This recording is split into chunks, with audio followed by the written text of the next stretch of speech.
I prepared this table to sum it up. So who's gonna lead the growth initiative at the pre-seed stage, at your stage? Now it's the co-founders, obviously. I mean, it's you. At the seed stage, it's still you. How many experiments should you run at those stages? At the pre-seed stage, no. I mean, you're still, changing. You're still, validating your business model. We're not talking about growth yet. I mean, yes, you do some experiments, but you're experimenting on your business model, not growth experiments, okay? It's too early to talk about growth now. Once you get your seed investment, then you can, start thinking about growth. Maybe you can, to get your first customers, you can start doing some experiments, a few experiments for growth, okay? So at this stage.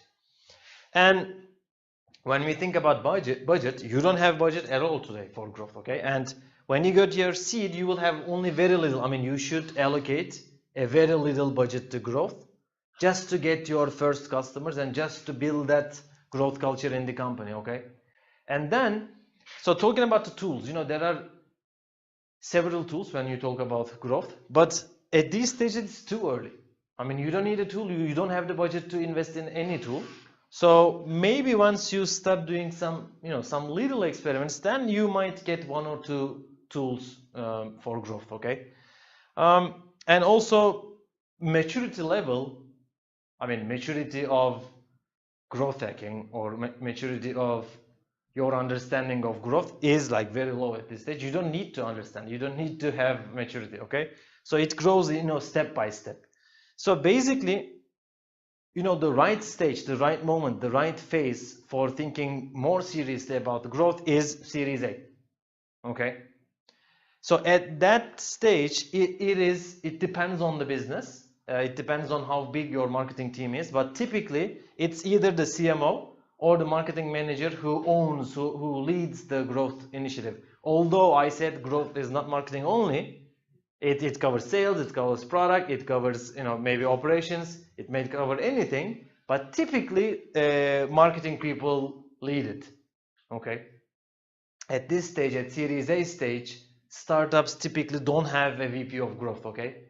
We see VP of growth at Series B and beyond, typically. So when we talk about experiments, again, at this stage, they start, experimenting, many experiments, and after Series B, a lot of experiments.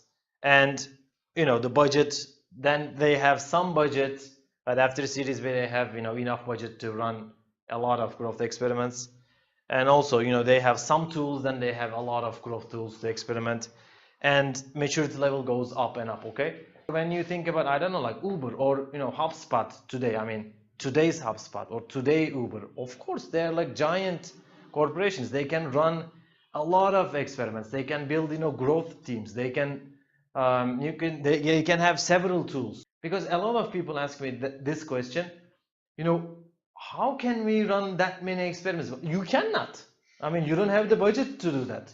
And it's too early for you to do that. So don't get confused, okay? So you are at this stage now.